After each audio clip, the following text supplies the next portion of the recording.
Class 8 first unit test English question paper, class 8-এর প্রথম unit টেস্টের দেখো ইংলিশ প্রশ্নপত্র, এই প্রশ্নগুলো রয়েছে। প্রথম পরীক্ষায় তোমাদের ইংলিশে নাম্বার থাকবে 30, সময় থাকবে 1 ঘন্টা। এবার আমরা আমাদের গুরুত্বপূর্ণ মডেল কোশ্চেন সেটটি নিয়ে আলোচনা করব। দেখো গ্রুপ এতে বলেছে read the following passage and answer the question that follows. অর্থাৎ তোমাদের ক্ষেত্রে কী হবে, পরীক্ষাতে কিছু লাইন তোমাদের টেক্সট বই থেকে দেওয়া থাকবে এবং সেটা রিলেটেডই কিছু প্রশ্ন থাকবে, সেগুলো সলভ করতে হবে। তো এই মডেল কোশ্চেন সেটটি কিন্তু খুব ইম্পর্টেন্ট পরীক্ষার জন্য। দেখো, there was once a lad who wanted to be a sailor but his mother would not let him to go the sea. একবার এক ছেলে যে খুব নাবিক হতে চেয়েছিল, কিন্তু তার মা তাকে সমুদ্রে যেতে দিতে চাইতেন না। Child what do you know of sailing, she would say. মানে তার মা তাকে বলতো যে তুমি সমুদ্র সম্পর্কে কী জানো, নাবিক সম্পর্কে তুমি কী জানো, যে তুমি যে যাবা, তুমি নৌকা চালানোর সম্পর্কে কিছু জানো? তো তারপর বলছে দেখো, ইউ আর এ ফার্মার সন, তুমি একটা কৃষকের ছেলে। You know the turn of the season and the smell of the soil but you do not know the sea. তুমি কোন সিজনে কী ফসল ফলাতে হবে, মাটির গন্ধ, এগুলো জানো, কিন্তু তুমি তো সমুদ্র সম্পর্কে কিছু জানো না। Now the boy whose name was John had always obeyed his mother. তো সেই ছেলেটির নাম কি বলতো? জন, যে তার মাকে খুব মেনে চলে। So he want about his farm work with a heavy heart but did not again mention the sea. এই দুঃখ নিয়ে সে কী করলো বলো তো? তার মনের মধ্যে তো একটা ইচ্ছা ছিল, সেই দুঃখ নিয়ে কী করলো, সে তার কৃষিকাজ করা শুরু করলো, তার ফার্মে কাজ করা শুরু করলো। এই বিষয়টা বললো এখানে, তার সমুদ্রে যাওয়ার ইচ্ছাটা বন্ধই হয়ে গেল। One day he had been walking behind the plough, মানে সে একদিনকার লাঙল চাল টানছিল। He all but ran over a tiny green turtle on the clod of dirt. মানে কি বলতো, একটা ওই যে মাটির যে স্তূপ হয়, সে মাটির স্তূপের উপর একটি ছোট্ট সবুজ কচ্ছপের উপর সে প্রায় দৌড়ে যায়, বা তার মানে তার পায়ের নিচে পড়ে যায়। তারপরে কি হলো, he pick the turtle up and set it on his head. তারপরে সে কী করলো, সেই কচ্ছপটা উঠালো এবং তার মাথায় রাখলো। Where he knew it would be safe, এবং সে মনে করলো যে তার মাথায় এটা থাকলে সেফ থাকবে বা ভালো থাকবে। When he was through with the ploughing John placed the turtle. এরপরে কি হলো লক্ষ্য করো, যখন তার চাষ শেষ হয়ে গেল, জন কচ্ছপটিকে টেনে নিয়ে গেল। এবার চলে আসছে আমরা প্রশ্ন উত্তর পর্ব নিয়ে। ঠিক দ্য কারেক্ট অল্টারনেটিভ। দেখো, 1 নম্বরে বলেছে why did John's mother not want him to become a sailor. দেখো এখানে বলেছে যে জনের মা তাকে নাবিক হতে দিতে চায়নি কেন? তো অপশন আছে দেখো, A number, she wanted him to take care of the farm, তিনি চেয়েছিল যে তার ছেলে তার খামারের দেখাশোনা করুক বা কৃষিকাজ দেখাশোনা করুক। বিতে আছে দেখো, she thought sailing was a dangerous profession, তিনি বলতেন যে নাবিক যে কাজগুলো আছে সেটা খুব ডেঞ্জার। সে নাম্বার বলেছে দেখো, she did not think he know enough about sailing. তারপরে দেখো সিনেমা বলছে তিনি মনে করতেন না যে নৌকা চালানোর সম্পর্কে যথেষ্ট জন জানে। তো এটাই তো ঠিক, তারপরে সিনেমার উত্তর হচ্ছে রাইট। এবার 2 নম্বর, what did John do with the tiny green turtle he found. যখন ওই যে টিনি টার্টেলটা খুঁজে পেলো কচ্ছপটা, তখন সেই টার্টেলটা দিয়ে সে কী করেছিল? দেখো এখানে অপশনে আছে যে প্রথমত হচ্ছে হি থ্রি উইট অ্যাওয়ে, সে ঢিল দিয়ে ছুড়ে দিল। He set it on he set, সে তার মাথার উপর রেখেছিল। আর তারপরে দেখো C number, he gave it to his mother, সে তার মাকে দিয়েছিল। এটি তো তার মাথাতে রেখেছিল, অর্থাৎ বি নাম্বার অপশন হবে, he set it on his head. এবার সে complete the following sentence with information from the text, মানে এই টেক্সটের থেকে আমাদের ইনফরমেশন নিতে হবে এবং সেগুলো সলভ করতে হবে। দেখো প্রথমত বলছে John's mother would not let him go to the sea because, জনের মা সমুদ্রে তাকে যেতে দিতে চায়নি কেন? কারণ কি বলতো, তিনি ভেবেছিলেন যে জন তো নৌকা চালানো সম্পর্কে ভালো জানে না, তাই না? তো কী করে সে নাবিক হবে বা কী করে সমুদ্রে যাবে? তো she thought he did not know enough about sailing. তারপরে নেক্সট 2 নম্বর, John pick up the tiny green turtle and set it on his. তো ওই যে সবুজ কচ্ছপটি যে নিয়েছিল সেটা কোথায় রেখেছিল? আমরা যদি তার মাথাতে, তার অ্যান্সার হবে head. Write T for true and a for false statement. তো দুটো প্রশ্ন দেখো, 4 নম্বর অর্থাৎ আমাদের সাপোর্টিং স্টেটমেন্ট দিতে লাগবে। তো দেখো প্রথমতই বলছে 1 নম্বরে, John disobeyed his mother and went to sea. John তার মাকে মানত না এবং সমুদ্রে চলে গেছিলো, এটা তো ভুল, ফলস। কারণ because John obeyed his mother and continue with his farm work, এবং সে তার কাজ কিন্তু অর্থাৎ তাদের যে মাঠের কাজ বা ফার্মের কাজ সেটা কিন্তু সে কন্টিনিউ করছিল। 2 নম্বর, John found the tiny green turtle while ploughing the fields, মানে যখন ওই যে চাষ করছিল তখন সে সবুজ একটা টিনি টার্টেল পেয়েছিল, এটা তো ঠিক।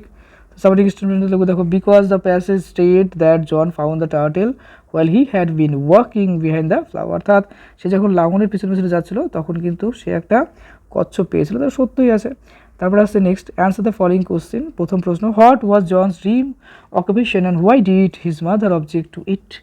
মানে বলছে যে জন তার মায়ের অবাধ্য হয়ে, আচ্ছা এই বিষয়টা হচ্ছে মানে তার মা তাকে আপত্তি করেছিল। আচ্ছা চলো ডিটেলস বুঝি, যে জনের যে স্বপ্নের যে একটা কাজ বা পেশা সেটা কি ছিল এবং তার মা এতে আপত্তি করেছিলেন কেন, সেটা তো সিম্পল না। জনের স্বপ্নের পেশা ছিল কি, একজন নাবিক হওয়া, কিন্তু তার মা এতে আপত্তি করেছিল যে কারণ তিনি ভেবেছিলেন যে জন তো নৌকা চালানো সম্পর্কে কিছু জানে না, সে কৃষকের ছেলে। তো ওটা লিখবো, দেখো John dreams occupation was to be a sailor, his mother objected to it because he thought that he did not know enough about sailing. এই তো বিষয় গেল। Next 2 number, describe the incident where John found the teeny green turtle. মানে ঘটনাটি বর্ণনা আমাদের করতে হবে যেখানে কি বলছে যে সবুজ কচ্ছপটি সে খুঁজে পেয়েছিল। তো আমরা বলবো দেখো এখানে, John found the tiny green turtle while walking behind the plough, he pick it up and set it on his head to keep it safe. মানে যখন ওই যে লাঙল যাচ্ছিল কিনা, লাঙলের পিছনে পিছনে জন যাচ্ছিল, তো ক্ষুদ্র একটা সবুজ কচ্ছপ সে খুঁজে পেয়েছিল, সেই এটিকে তুলে তার মাথার মধ্যে রেখেছিল যাতে সে নিরাপদে থাকে, তাই না। চলে আসছে next, read the following passage and answer the question that follows. অর্থাৎ আমাদের আনসিন দেওয়া আছে, সেই আনসারটা পড়তে হবে এবং সেটা সলভ করতে হবে। দেখো, there was once a farmer name Raj who lived in a small village. সেখানে একটা কৃষক বসবাস করতো যার নাম রাজ, একটা ছোট্ট গ্রামে বসবাস করতো। He was known for his kindness, মানে সে তার দয়া এবং জেনারেসিটির জন্য খুব বিখ্যাত ছিল, মানে খুব ভালো একজন লোক। One day a severe drought hit the village, মানে একদিনকার কী হলো, সেই গ্রামে একটা বলতে পারে ঝড় এসে পড়লো। And many farmers loss their crops, মানে কী হলো, একটা দুর্যোগ চলে আসলো এবং অনেক কৃষক কিন্তু তাদের যে ফসলগুলো সেগুলো হারিয়ে ফেলো। Raj however share his own food and water আর উইথ হিজ নেইবার্স, মানে রাজ তার খাবার দাবার জল ইত্যাদি তার প্রতিবেশীদের সাথে শেয়ার করলো। Even though he had limited resource, যদিও তার অল্প কিছু রিসোর্স ছিল, মানে খাবার দাবার যাই বলো না কেন সেটা কমই ছিল। As the drought continue the villagers grew weaker and weaker. এরপরে কী হলো, দেখো এরপরে কী হলো, মানে দুর্যোগ বলতে কীরকম, এখানে ঝড় তো বলবো না, এটা খরা, ড্রেট বলতে খরার কথা বলা হচ্ছে। এই যে খরা কন্টিনিউ চলছে চলছে চলছে, এতে কী হলো, গ্রামবাসীগুলো কী হবে, ধীরে ধীরে ধীরে ধীরে দুর্বল হয়ে যাবে, তাই না। তো রাজ ডিসপাইট হিজ ওন স্ট্রাগল, তো রাজ যে ছিল সে তার নিজের স্ট্রাগলের মধ্যে দিয়েই ছিল।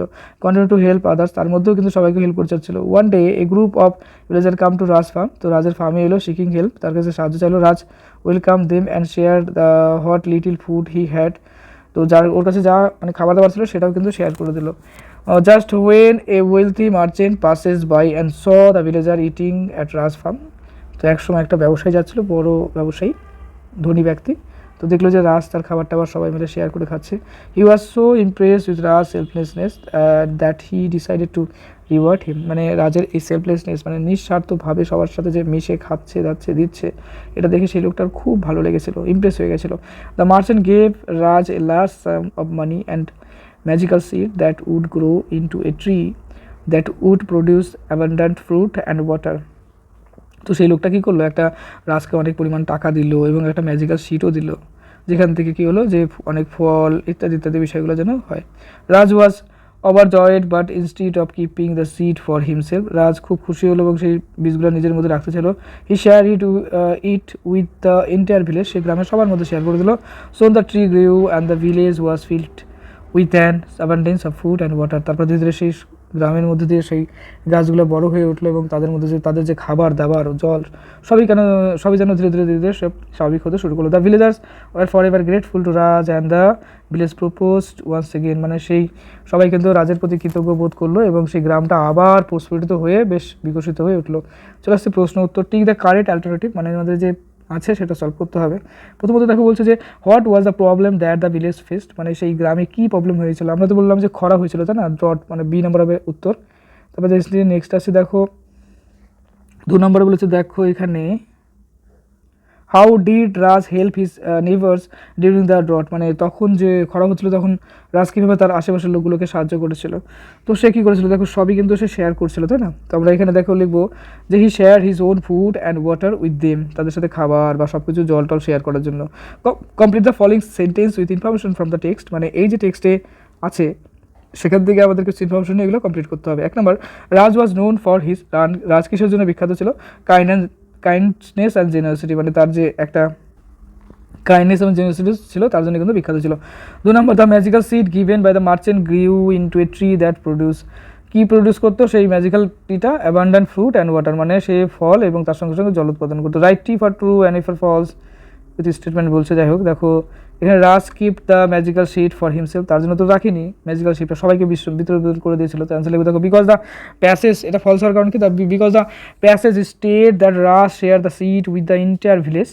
তো দেখো পরের প্রশ্ন বলছে অ্যান্সার দ্য ফলোইং কোশ্চেন। প্রথম আছে what was the result of Raj selflessness act, মানে রাজের এই নিঃস্বার্থ ভাব মানুষ মানে কী ফলস্বরূপ এসেছিল।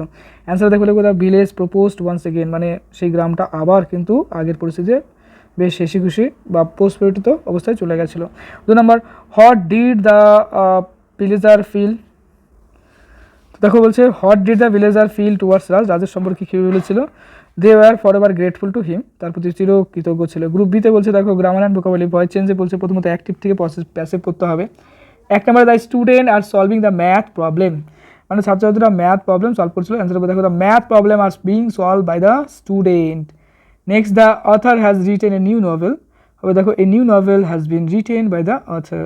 Feel in the blank with appropriate modals given in list below. 1 number বলছে we dash help the poor and the needy, এখানে দেখো শুড হবে, তারপরে ড্যাশ গড ব্লেস ইউ, এখানে মে গড ব্লেস ইউ হবে। তারপরে দেখো 3 number you dash hurry up for you will be late, এখানে দেখো মাস্ট বলতে হবে you must hurry up or you will be late. এবার রাইটিং স্কিল আসছে write a story in about 80 word using following hints, মানে আমাদের হিন্টসের উপর বেস করে লিখতে হবে। 2 friend passing through a forest, a bear come, 1 friends climb a tree, the other friend could not claim. ওই যে একটা ফরেস্টে কী হয়েছিল, 2 বন্ধু যাচ্ছিলো, তার মধ্যে একটা কী হয়েছিল যে একটা ভাল্লুক চলে এসেছিলো, তো সেটাই আমাদের লিখতে হবে। চলো লিখি। As 2 friends Ram and Rohit, Ram এবং রোহিত 2টো বন্ধু, pass the through the forest, একবার ফরেস্টের মধ্যে যাচ্ছিলো। এ বেয়ার সাডেনলি এমার্জ, মানে হঠাৎ করে একটা ভাল্লুকের আগমন ঘটে। Rohit quietly climbed a nearby tree, Rohit কী করলো খুব তাড়াতাড়ি একটা গাছের মধ্যে উঠে গেলো, but Ram unable to climb, Ram তো উঠতে পারে না।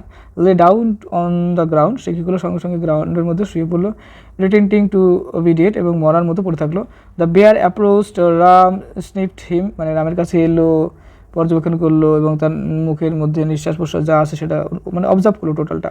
অ্যান্ড থিঙ্কিং হিম ডেড, এবং মনে করলো যে সে মরেই গেছে। লস্ট ইন্টারেস্টেড অ্যান্ড ওয়ান্ডারেড অ্যাওয়ে, যাই হোক তার প্রতি ইন্টারেস্ট হলো এবং একসময় চলে গেল। Rohit climbed down received to find Ram safe and sound, Rohit গাছের থেকে নামলো এবং রামকে দেখলো যে সে সুস্থ এবং সবল আছে। And they continue their journey, এবং তারা আবার তাদের জার্নি যাওয়া শুরু করলো, যেদিকে যাচ্ছিলো সেদিকে যাওয়া শুরু করলো। ওকে, আমাদের সেট কমপ্লিট হলো। তো সামনে এক্সাম বা অনেকের এক্সাম স্টার্ট হয়ে গেছে, তো মন দিয়ে পড়ো। Best of luck for your best exam. অবশ্যই প্রত্যেকটা সাবজেক্টে বইভিত্তিক সাজেশন দিয়েছে, ওগুলো অবশ্যই ফলো করবে। ওকে, খুব ভালো থেকো।